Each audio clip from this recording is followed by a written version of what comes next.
Hey everyone, this is Zach with 8020 Automotive, here today with a video on fault code P0302, Symptoms, Causes, and Diagnostics.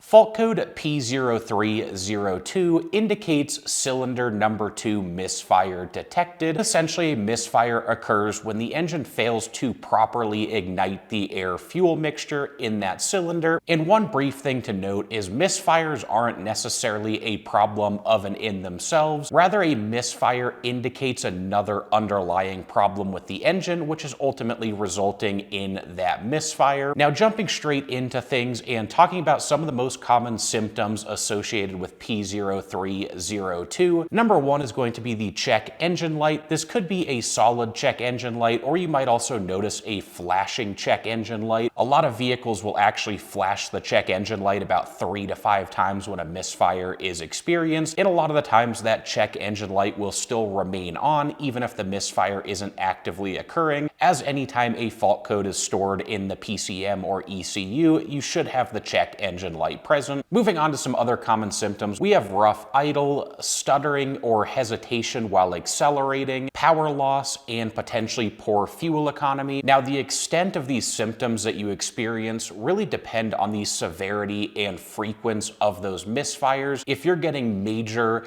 and very frequent misfires, you'll likely notice most of these symptoms that I just discussed. However, if you're getting a small, occasional misfire here and there, you might not notice any symptoms at all apart from that check engine light. Now, with that out of the way, moving on to some of the most common causes of fault code P0302. We have for the top 3, which are really going to be the most common causes. Number 1, spark plugs. Number 2, ignition coils. And number 3, fuel injectors. A couple other causes that can be common but a little bit less so include wiring issues, specifically running to that fuel injector or ignition coil for the cylinder experiencing misfires. And then lastly, number 5, low compression. This is pretty uncommon. However, if you have an older vehicle, 10, 15 plus years old with 150,000 plus miles, then it's very possible that you are running into low compression from natural engine wear and tear and just an old, tired engine. So now that you've found this code, you know that you have a misfire on a specific cylinder. How do you actually diagnose that and fix the misfire? For step number 1, something I recommend for any engine problem,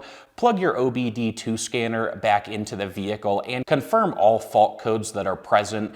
Any additional codes can help point you in the right direction and give you a better starting point. For example, if you have multiple cylinder misfires and you're seeing misfire cylinder 1, 2, 3, so on and so forth, that would likely point to a larger issue that isn't just affecting one cylinder. So that would be bigger issues like fuel pump failure or just any kind of fuel delivery issue, potential airflow issues, etc. So double check those codes. Knowing what else may be present can help point you in the right direction for starting the diagnostics and procedures here. Moving on to step number 2. Once again, I always recommend starting with the basics. Go ahead and pop that hood. Look in the general area of that cylinder that is misfiring. Look for any potential loose connections, damaged wiring, etc. around that cylinder number 2. If anything is obviously out of place there, that can help pinpoint the problem. A lot of the times you probably won't find anything, but again, still a great second step so that you're not missing something so plain and simple. For example, an ignition coil that's just disconnected or loose, that would point out that issue very immediately. So just check those basics there. Moving on to step number 3, once you've confirmed you only have P0302 present and nothing looks obviously out of place, the next best step is going to actually start swapping some of those components from cylinder number 2 with another cylinder that isn't misfiring. Make sure you do this one component at a time so you can isolate the issues. So this will be specifically for the ignition coil, spark plug, and fuel injector. It's usually easiest to start with the ignition coil. Move that ignition coil to any other cylinder, say cylinder number 3, for example. Clear the fault code, go back out, test your vehicle, and wait until the misfire comes back up. If that misfire has now followed to cylinder number 3, then you've isolated the ignition coil as that problem. If everything still checks out, repeat that process with the spark plug